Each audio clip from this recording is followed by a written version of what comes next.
Good morning everyone! We will go to school. Hindi po kami late kasi kahapon po late po kami. Ito po yung pinsan ko. Yan po yung pinsan ko po. Si mama ko po nagkasakit po eh.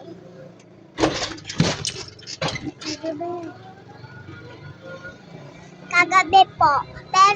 Pero ngayon pong umaga hindi na po. Nagda-drive po siya ng e-bike. Marunong din po siyang mag-drive ng sasakyan. Tapos marunong din po siya mag-drive ng motor.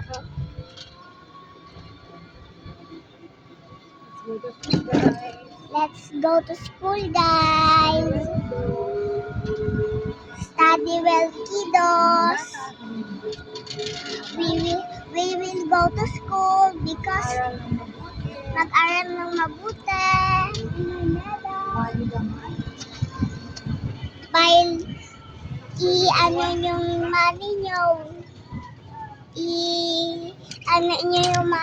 wag nyo lahat-lahat bilihin kasi paano yung gamot ng magulang nyo? Pag nagkasakit sila.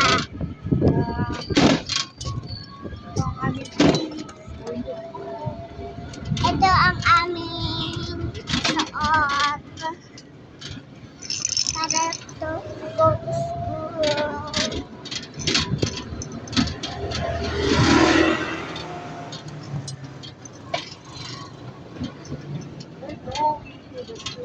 We're going to the school. We're going to the school. Malapit na po kami sa school namin. Mag-aral kayo ng mabuti para may medal kayo, para may award kayo, para matuwa yung magulang nyo. Bye-bye! Nandito na kami sa school. See you next week.